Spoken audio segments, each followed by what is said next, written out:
আমরা একটি দুর্নীতিমুক্ত, বৈষম্যমুক্ত, ইনসাফ ভিত্তিক মানবিক বাংলাদেশ করতে চাই।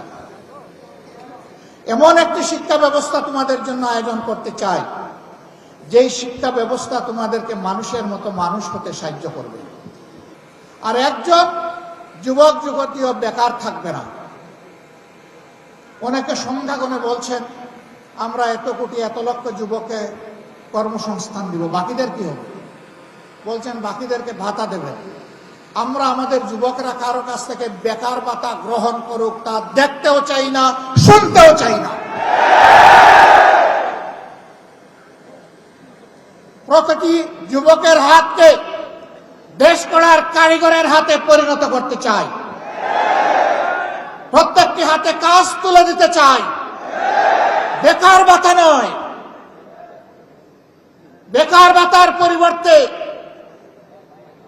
এরাই দেশে সকল ক্ষেত্রে বিপ্লব সাধন করবে, সেই বিপ্লবের বাণী তাদের মুখে পৌঁছে দিতে চাই, শক্তি তাদের বুকে তুলে দিতে চাই, আর তাদের হাতে কাজ তুলে দিতে চাই। সম্মানিত বন্ধুগণ, তোমরা তৈরি হও, ইনশাআল্লাহ তোমরা পারবা। আমরা তোমাদের সাথে আছি। আমি বরাবর বলি, চুল দাড়ি সাদা দেখে ভুল বুঝবা না, তোমাদের চাইতে আমরা কম যুবক না। আমার সাথে তোমাদের অনেক সহকর্মী কাজ করতে গিয়ে মাঝে মাঝে তাদের বিশ্রাম নেওয়া লাগে। আমি বলি, ছোট্ট এই জীবনে বিশ্রাম নেওয়ার অবকাশ কোথায়?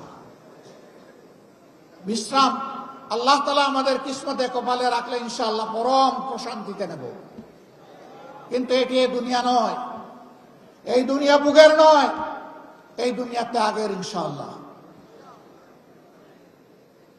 বাংলাদেশ জামাত ইসলামী, ইসলামী সংগঠন সমূহ এবং দেশপ্রেমিক অন্যান্য সংগঠনকে সাথে নিয়ে সেই ইনসাফের, ত্যাগের বাংলাদেশ করতে চায়। যারাই আমাদের সাথে আসবেন তাদের প্রতি আমাদের বার্তা স্পষ্ট। নাম্বার 1, আপনি দুর্নীতি করতে পারবেন না, আর কোন দুর্নীতিবাজকে আপনি প্রশ্রয় দেবেন না। নাম্বার 2, সমাজের সকল ক্ষেত্রে সকলের জন্য সমান বিচার নিশ্চিত করা হবে। কোন রাজনীতিবিদ বিচারের দিকে তাকাতে পারবেন না, হস্তক্ষেপ করতে পারবেন না। নাম্বার 3, সকল জঞ্জালের কবর রচনা করার জন্য জনগণ যে সংস্কারের দিকে তাকিয়ে আছে, সেই সংস্কারের সমস্ত সুপারিশমালাকে বাস্তবায়ন করার প্রতিশ্রুতি দিতে হবে। এই 3 প্রতিশ্রুতিতে যারা একমত হবেন, মোস্ট ওয়েলকাম, আসেন, আমরা সবাই মিলে দেশ গড়ব ইনশাআল্লাহ।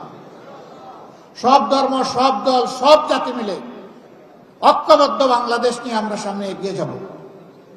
সেই ঐক্যবদ্ধ বাংলাদেশ ইনশাআল্লাহ শুধু বাংলাদেশকে রাস্তা দেখাবে না, ইনশাআল্লাহ সেই বাংলাদেশ দুনিয়ার বহু দেশকে রাস্তা দেখাবে ইনশাআল্লাহ।